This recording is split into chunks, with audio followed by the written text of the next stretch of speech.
네, 트럼프 미국 대통령이 북한의 비핵화 등을 위한 북미 정상회담에 대해서 낙관적인 견해를 피력했습니다. 특히 북한은 엄청난 경제 대국으로 만들 기회를 가졌다라면서 자신과 북한의 김정은 위원장은 환상적인 궁합을 갖고 있다고 말을 하기도 했습니다. 관련 내용 아산정책연구원 신범철 안보통일센터장과 함께 좀 더 면밀하게 살펴보도록 하겠습니다.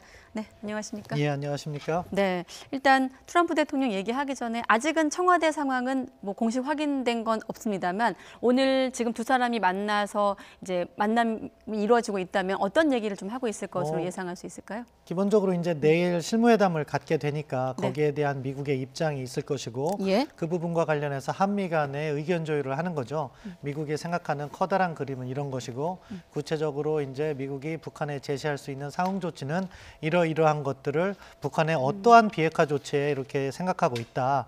그 점에 있어서 한국 정부의 입장은 어떠한가를 물을 것이고 우리 정부는 또 우리 정부 나름대로 혹시라도 우리의 이익이 훼손되지 않도록 이야기를 할 거라고 생각합니다. 그러한 조율이 이루어지는 것은 미북 간의 협상이 이루어지기 전에 상당히 긍정적인 공조가 이루어지고 있다 평가합니다. 네, 내일 있을 실무협상, 북미 간의 실무협상에 대한 어떤 사전 조율 성격이 있는 회담이 될 것이다. 혹시라도 뭐 대담 중에 청와대에서 관련 속보가 들어오면 다시 한번 여쭤보도록 하겠고요. 자, 트럼프 대통령의 언급이 구체적인 단어가 환상적인 궁합이다 이렇게 표현을 했는데 뭐 특유의 화법으로 보십니까? 아니면 조금 더 긍정적인 이번 정상회담이라든지 이런 협상을 앞두고 긍정적인 좀 신호를 보내고 있다고 보십니까? 사실 이 미국에서 이 협상에 대해서 가장 긍정적인 사람이 트럼프 대통령입니다. 네. 이번에 이야기도 환상적이라는 이야기는 했지만 사실은 나누어서 본다면은 작년 6.12 싱가포르 정상회담에 비해서는 상당히 절제된 표현을 하고 있음을 볼 수가 있거든요. 결국 북한의 경제적 미래가 있긴 한데 그것은 반드시 비핵화가 이루어져야 된다 하는 부분을 강조했다는 점에선 기존의 트럼프 대통령의 대북 정책 기조가 이어지고 있다고 그렇게 평가하는데요. 아무튼 협상을 앞두고 뭐 거래가 이루어질 가능성이 높다고 이야기를 했는데 나름대로 그 김영철 부위원장을 2주 전에 만났기 때문에 그 결과와 연계해서 기대를 하고 있는 것 같습니다. 네, 또 하나 또 눈에 띄는 표현이 부동산 사업을 본인이 했다는 점을 강조하면서 엄청난 경제 대국을 만들 기회를 김정은 위원장이 갖게 됐다 이런 말도 했는데 이 부분에 대해서는 또 상응 조치와 연결해서 해석하는 부분들도 있던데 어떻게 보세요? 예, 결국 북한의 그 부동산 아마 원산 갈마지구라든가 이런 걸 이야기하는 겁니다. 왜냐하면 김정은 위원장이 그 부분에 있어서 상당히 강조하고 있고 그 점을 미국도 알고 있고 트럼프 대통령도 인지하고 있다고 생각해요. 그런 측면에서는 그러한 부동산을 예로 들면서 북한에게 상당한 경제적 미래가 있으니까 비핵화를 해라. 어떻게 보면은 비핵화를 위한 유인책으로서 이렇게 당근을 제시한다고 볼 수 있겠는데요. 뭐 트럼프 대통령의 그러한 인식을 김정은 위원장도 알고 있을 것이고 그렇기 때문에 자기가 원하는 상응 조치에 대해서 적극적으로 또 문제 제기를 할 거라고 생각합니다. 네.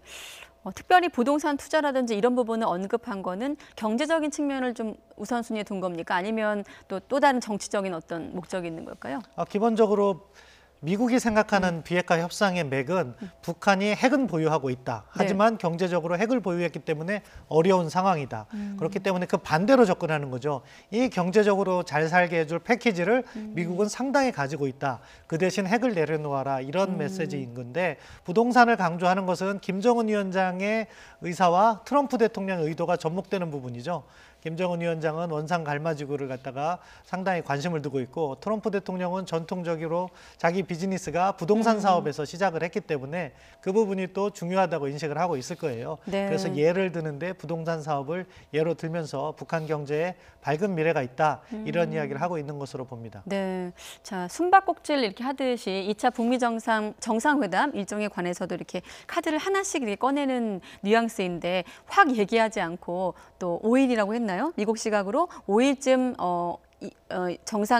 정상회담 장소와 관련해서 발표를 하겠다 일정과 관련해서 이런 얘기를 했는데 이런 건 또 의도가 어디에 있다고 보십니까? 일단 트럼프 대통령의 스타일이 어떤 거에 대해서 관심을 크게 증폭시킨 다음에 자기가 발표하면서 언론의 주목을 끌고 가는 그러한 뭐 계속적인 접근을 해왔기 때문에 같은 맥락이라고 생각합니다.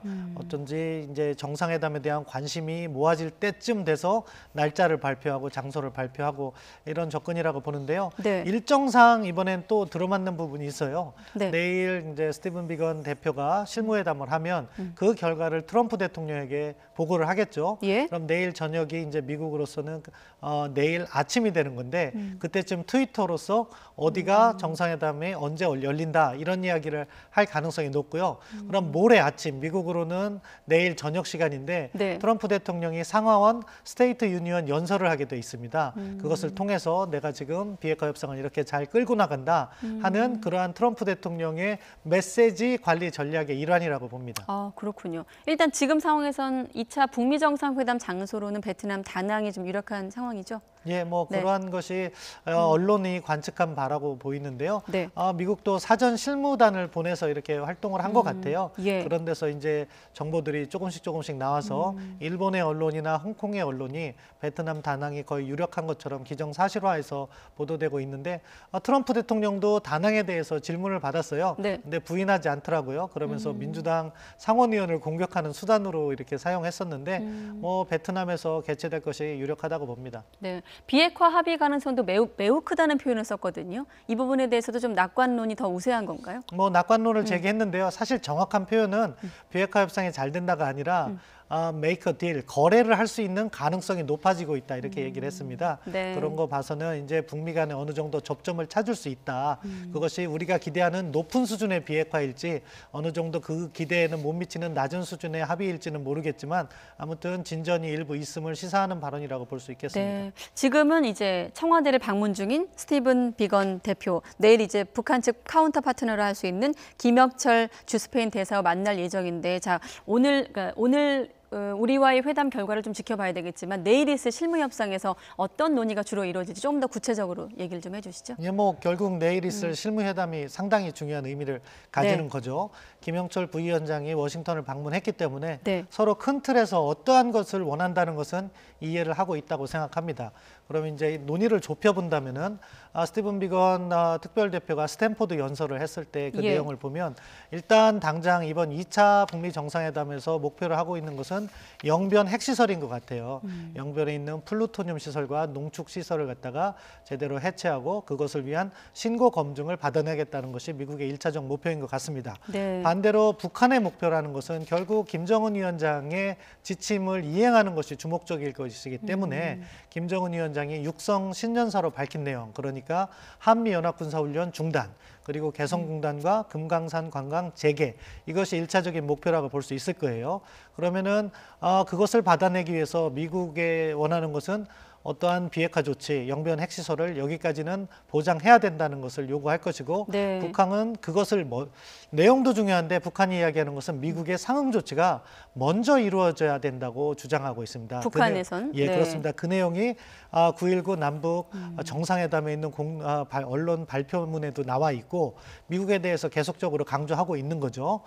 그러한 공동성명의 내용을 이행하려는 것이 북한의 모습인데 반대로 미국은 북한의 비핵화 조치를 먼저 받아내야 된다고 계속해서 강조하고 있는 거죠. 네. 그 사이의 간극이 사실은 적지 않습니다. 이것을 어떻게 좁혀나갈 것인가, 이것을 좁혀나가는 것은 두 가지 방식이 있는 거죠. 서로 기대 수준을 낮추는 방법이 있고요. 미국이 먼저 상응 조치를 해주는 대신에 북한이 더 큰 비핵화 조치를 해주는 방식으로 타협을 할 수가 있습니다.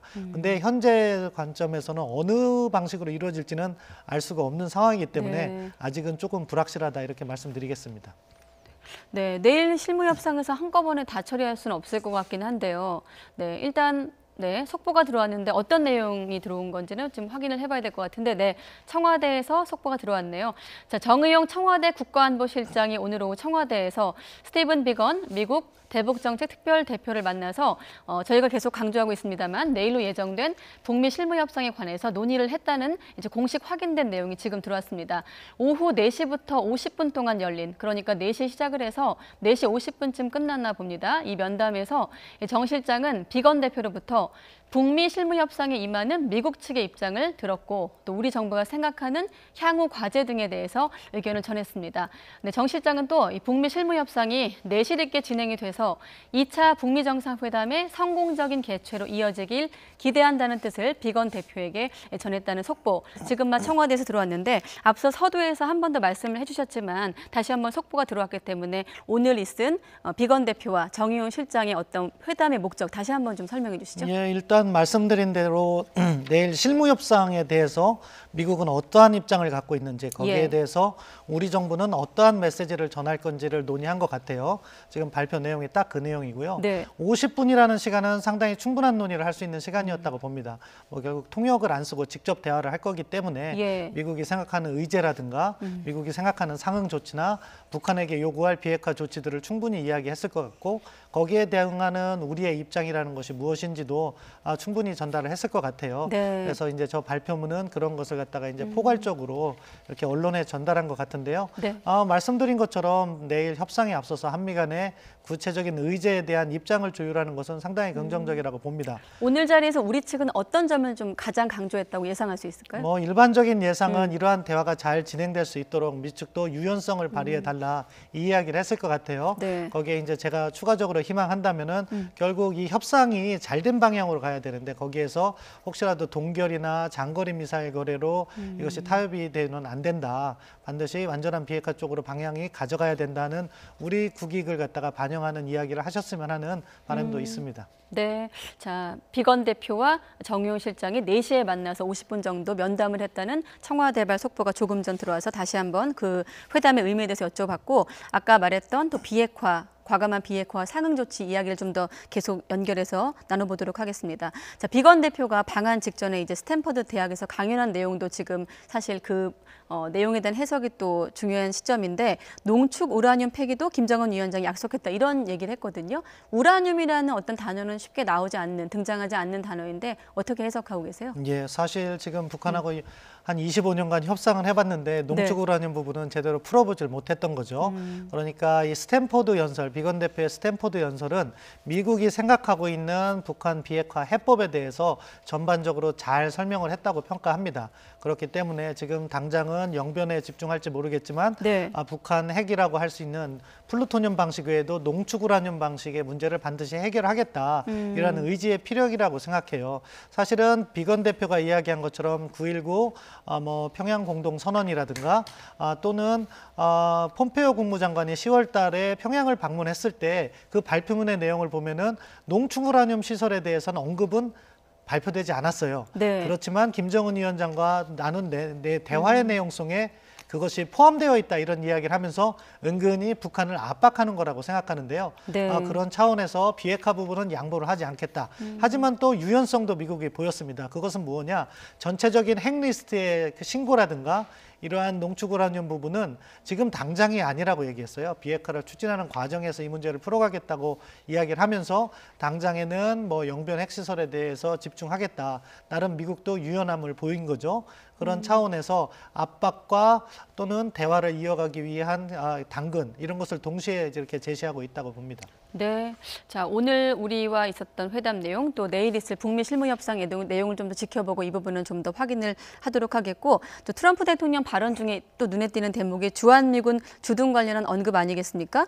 주한미군 철수에 대해서 전혀 논의한 적이 없다 이런 발언을 했는데 이 부분은 어떻게 해석하세요? 뭐 큰 틀에서 한미 공조가 이루어진 부분이라고 생각하고 트럼프 대통령에게 한국 국민들의 우려가 전달된 것 같아요. 네. 트럼프 대통령이면 얼마 전까지만 해도 이러한 동맹이라든가 방위비 분담 상당히 강조를 했었는데 이번에는 그런 부분을 약간 톤다운했어요. 물론 주한미군에 대한 이러한 부정적인 메시지도 여전히 돈이 많이 들어가고 있다. 이런 이야기를 하면서 강조했지만 주한미군 주둔 문제에 대해서는 전혀 저희가 이렇게 준비하지 않았다. 이런 이야기를 하면서 한국 국민들에 대한 메시지를 많이 담았다고 평가합니다. 이런 부분은 뭐 아무튼 한미 간의 그런 우려 사항을 잘 전달했고 거기에 대한 트럼프 대통령의 답신이라고 볼 수 있는데요. 네. 일단 북미 협상 과정에서 잘못하면 트럼프 대통령이 주한미군 감축 카드를 사용할 수 있다는 우려가 많이 제기됐는데 그 부분은 사용하지 않겠다는 약속으로 받아들이기 때문에 긍정적으로 평가합니다. 네, 알겠습니다. 여기까지 말씀 나눠보도록 하겠습니다. 네, 신범철 안보통일센터장과 이야기 나눠봤습니다. 고맙습니다.